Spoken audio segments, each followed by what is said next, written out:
Então essas são questões e perguntas do nosso canal no YouTube, onde vocês podem mandar indagações para a nossa produção. E aqui eu tento responder brevemente as indagações de vocês.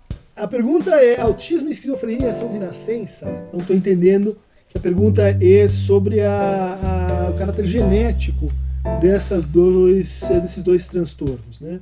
O autismo, um transtorno que acontece na primeira infância, que é reconhecido na primeira infância, que se caracteriza por uma espécie de recusa ao outro, de fechamento de linguagem, de relação social, de percepção sensorial com o mundo também.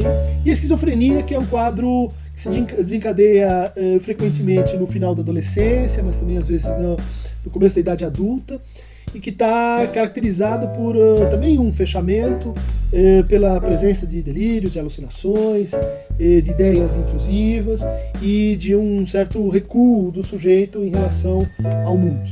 Perguntar se essas afecções são genéticas pode nos levar a um equívoco, que seria pensar assim: existe um gene específico, que esse gene ele gera uma proteína, essa proteína gera um conjunto de fisiológico, de predisposições comportamentais, que portanto definem uma doença. Para começar, autismo e esquizofrenia não são declaradamente doenças, são transtornos, né? Em segundo lugar, até agora não se encontrou de fato nenhum marcador biológico para nenhuma doença mental, nenhum transtorno mental. Então, isso vale para o autismo, isso vale para a esquizofrenia. A gente tem boas hipóteses, a gente tem linhas de pesquisa, a gente tem genes suspeitos, mas ao que parece a determinação genômica dos comportamentos ela é muito mais intrincada do que se achava há 10 anos ou há 5 anos atrás. Então há genes que controlam outros genes, genes que regulam outros genes, há a importância do RNA, há epigenética, há uma série de coisas que entraram no caminho e que hoje praticamente impedem que a gente diga que qualquer gene ou conjunto de genes tem uma determinação direta com comportamentos em geral e ainda, quiçá, com afecções como essas duas. Um dado brutal é que se tratassem de doenças efetivamente genéticas, no sentido das doenças neurológicas, né, como as coreias, como a epilepsia, como as distrofias, a gente não teria resultados discrepantes com pesquisas feitas com gêmeos. Né? Gêmeos idênticos, univitelíneos, um é esquizofrênico, o outro não é. Então o material genético nesses indivíduos é praticamente o mesmo.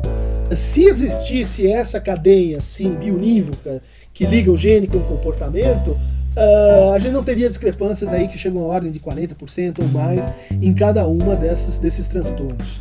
Então o que eu posso dizer é que é possível que exista uma predisposição, esse é um conceito muito preguiçoso, porque o que ele diz? Né? Ele diz que isso somado com outros fatores sociais, psicológicos, desenvolvimentais, familiares, às vezes químicos, pode vir a desencadear ou a deflagrar quer a esquizofrenia, quer o autismo. Antes que se possa entender propriamente a etiologia desses quadros, é uma temeridade dizer que eles são de nascença ou que eles não são de nascença. A psicopatologia é um campo que trabalha ainda com um baixo nível de prognóstico, né, com modelos ainda muito primitivos sobre qual seria exatamente a relação entre o corpo e a mente, entre a nossa genética e o nosso comportamento, e quais são os fatores mediadores realmente decisivos nesses processos.